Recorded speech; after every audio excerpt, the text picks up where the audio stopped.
البرايا شايق التيجان رمضان رمضان رمضان يا حبيب الحمد لله رب العالمين.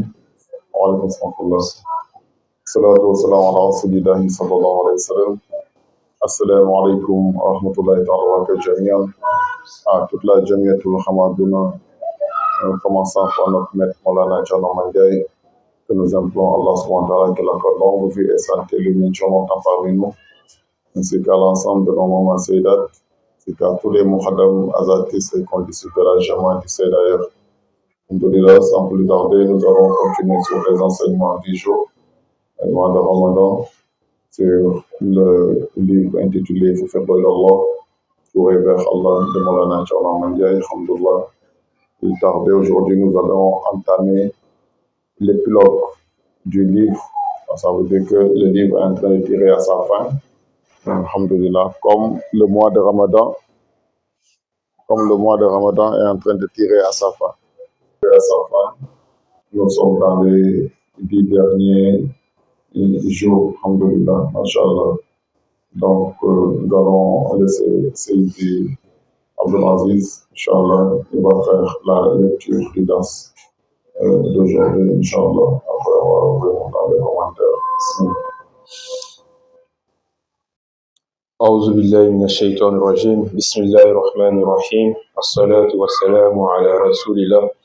Nous entamons aujourd'hui le chapitre des épilogues à la page 18. Allah subhanahu wa ta'ala a dit: si vous vous disputez en quoi que ce soit, renvoyez-la à Dieu et aux messagers. Surat An-Nisa, verset 59. Allah subhanahu wa ta'ala a dit: si vous vous disputez en quoi que ce soit, renvoyez-la à Dieu et aux messagers. Surat An-Nisa, verset 59. Donc, Allah subhanahu wa ta'ala nous demande, alhamdulillah, si vous disputez de quelque chose, donc en quoi que ce soit, renvoyez-la à Dieu et son messager. Donc ça veut dire, tout ce qu'on dispute, il y a d'autres qui disent que la khilafa n'existe pas, Dieu n'a pas de khalif. Donc, il faut revenir, est-ce que Dieu en a parlé de ça dans son Saint-Coran ou il n'en a pas parlé? Car tout est dans le Saint-Coran. Allah subhanahu wa ta'ala a dit, nous n'avons rien omis de ce noble livre. Donc, là, revenez au Saint-Coran et au hadith du prophète sallallahu alayhi wa sallam, c'est que les hadiths ne sont rien d'autre que des commentaires de la parole d'Allah subhanahu wa ta'ala. Donc voilà ce qu'il explique. Donc on va au suivant, Inch'Allah. Il dit en vérité, il dit la vérité de ton Seigneur. La vérité vient de ton Seigneur, ne sois donc pas du nombre des sceptiques. Donc une fois que tu vois ce qui est dit vient du Seigneur, Allah subhanahu wa ta'ala s'est mentionné dans sa parole. Donc ne sois pas du sceptique, ne sois pas de ceux qui doutent ou bien de ceux qui refusent d'aller répondre à la vérité d'Allah subhanahu wa ta'ala. Donc comme on a dit, on a apporté depuis le début du livre plein de versets d'Allah qui montrent qu'Allah il a un khalif. On a apporté plein de hadiths du prophète qui montrent qu'Allah, chaque époque, il a un khalif sur terre. Et on a apporté plein de citations de Cheikh Tijani ainsi de Cheikh Ibrahim Iyas qui montrent qu'Allah, il a toujours un khalif, il a un vicaire sur terre à chaque époque. Donc voilà, passe au suivant.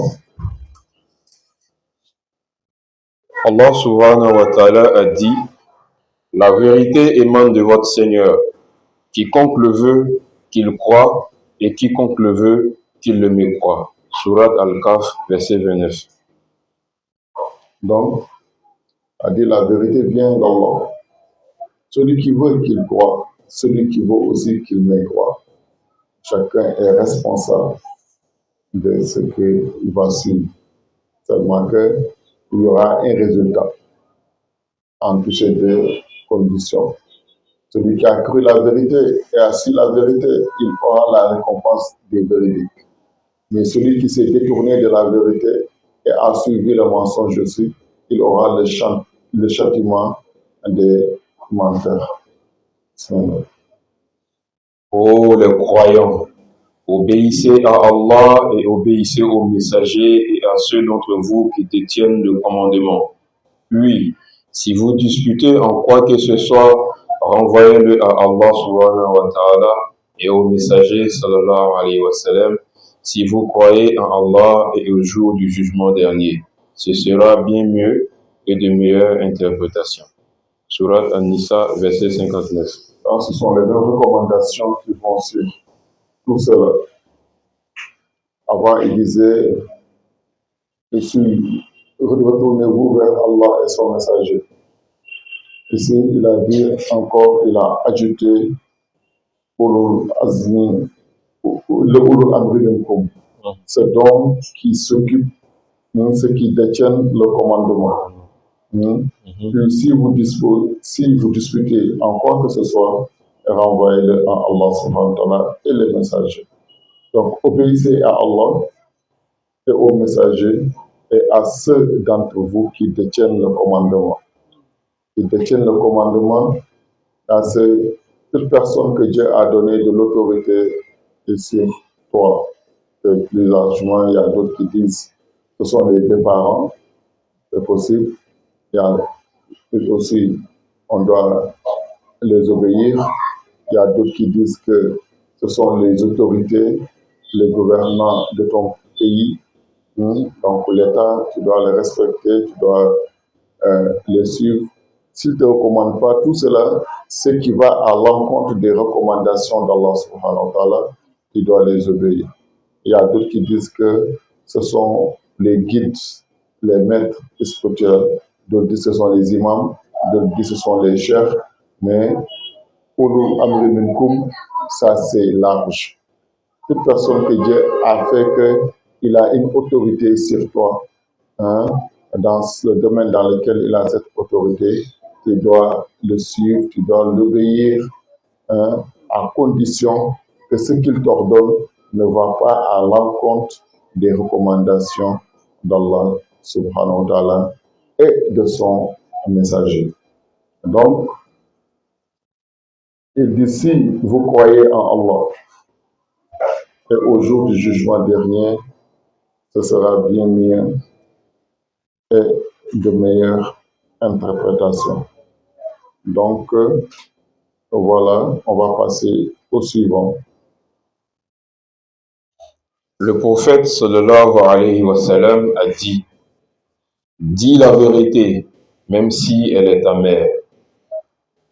Ça, le prophète sallallahu alayhi wa sallam nous dit de dire la vérité, même si elle est amère.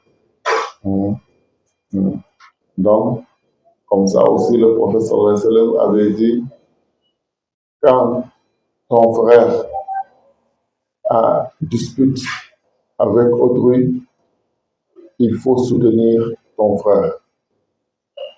On le dit, mais si le frère, il a raison, on sait comment on doit le soutenir, comment on doit prendre la part, mais en lui.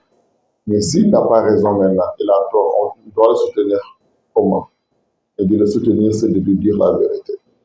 C'est de lui dire qu'il a tort, il n'a pas raison. Ça, c'est la manière de l'aider et de l'amener à la raison. Comme ça, tu dois apporter du soutien. Donc, tu dois soutenir ton frère, mais pas parce qu'il est dans le mensonge seulement, comme on a dit qu'on doit soutenir le frère. Comme toi-même, tu sais que ce qu'il est, il est dans le mensonge, il est dans le faux, tu le soutiens parce que c'est ton frère, mais parce que c'est ton parent. Non, non. dis la vérité, même si elle est amère. Hein.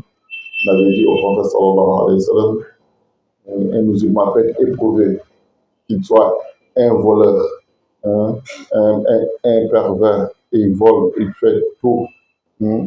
Mais est-ce qu'un musulman peut mentir, il s'est levé, il dit là, un musulman ne ment jamais, un musulman ne ment jamais, un musulman ne ment jamais. Donc la vérité, c'est comme ça, ce qui est de la part d'Allah subhanahu wa ta'ala. Hein.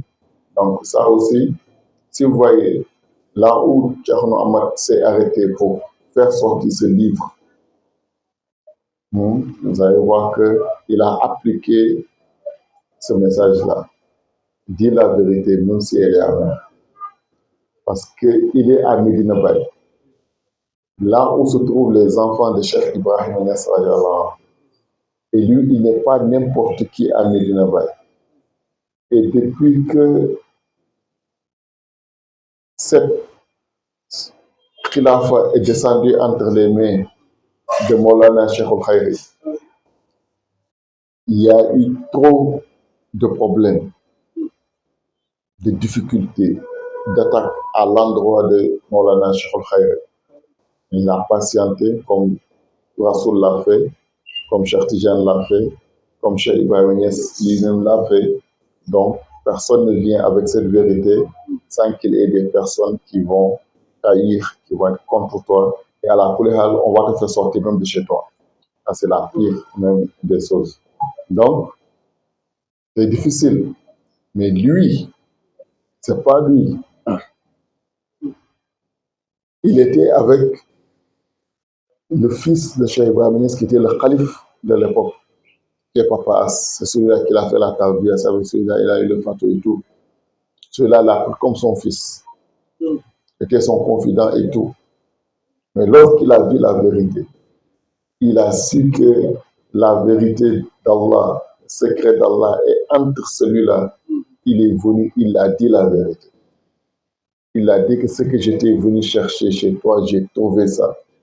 Là où c'est. Et c'est ton père qui a dit ici au tout disciple d'aller à la recherche du Kamil Asri, l'homme parfait de son époque, même sans l'autorisation de ses deux parents. Donc, alhamdoulilah, moi, je l'ai trouvé. Ce dernier l'a dit, c'est qui? Il a dit que c'est Maulana Cheikh Al-Khayri. Ce dernier s'est levé, l'a fait accolade et lui a embrassé au front, de dire que tu es un disciple sincère et véridique. Si tous les talibés étaient comme toi, il n'allait pas avoir de problème dans la faïda. Il y a beaucoup qui amènent les problèmes de ceux qui ne sont pas sincères. Un pied dedans, un pied dehors, c'est au dehors. Quand ils voient Cheikh, ils sont avec lui. Quand ils voient les autres, ils se cachent. Hein? En partant chez eux, il leur dit que je suis avec vous. Quand il vient ici, il dit que je suis avec toi. Et ça, c'est ça qui amène toujours des problèmes. Que chacun assume ses responsabilités et, machallah, et sa position. Hein? Les choses vont être claires et nettes. Donc, dis la vérité, même si elle est amère. Et de là, il a fait sortir le livre. Il n'a pas cessé de faire la dawa même à Medina Baye, de prendre l'œuvre talibé, de dire que c'est mon cher qui est le calife d'Allah aujourd'hui. C'est lui qui est l'héritier spirituel, waris de votre père. Ce qui était entre les mains de votre père, ça est entre les mains de mon cher aujourd'hui. Dans leur propre ville, dans leur propre cité. Si c'était dans ton village, tu faisais ça. Ou bien dans une autre ville, ou bien dans une autre région, on peut dire oui. Mais dans leur propre ville, dans leur propre cité, dans même Medina Baye, tu viens, tu t'arrêtes. Ce qu'il ne veut pas entendre, tu lui dis, si vous voulez, c'est lui, si vous ne voulez pas, c'est lui. Ce qui était entre les mains de votre papa aujourd'hui, c'est celui-là qui a ça. Et tu prends leurs disciples, tu les fais la tarbiya, tu les amènes entre les mains de Cheikh Al-Khayri. Ils vont dire que maintenant je suis affilié à Tcherno Amandja et qu'il m'a amené à Cheikh Al-Khayri. Et tu n'as pas peur. Tu construis ta maison là-bas et tu demeures au sein de là-bas. Celui-là, il est véridique. Il a reçu toutes sortes de menaces. Ça, il dit, c'est maintenant que c'est facile. Sinon, on a tout vu dans cette mosquée de Medina Baye. Souvent, quand on rentre pour prier, les gens nous empêcher. Ou bien si on est entre deux personnes, ils vont faire tout pour nous coincer, pour qu'on quitte le derrière eux, qu'on quitte entre eux. Donc, je disais aujourd'hui que les gens viennent nous voir, nous saluer, nous faire des accolades et nous faire. Mais il y avait un moment, c'était du feu dans la poudre. C'était du poudre dans le feu. Dès que tu mets, ça éclate. Il y avait un moment, dire le nom de Cheikh Al-Khayri dans Medina Baye, c'était autre chose. Jusqu'à il y avait un moment, il y a des muhaddam même, des chefs qui l'ont convoqué au niveau de Dakar, qui l'ont dit que toi, tu affirmes le nom de Cheikh Al-Khayri partout, et surtout à Medina Baye. Ramadan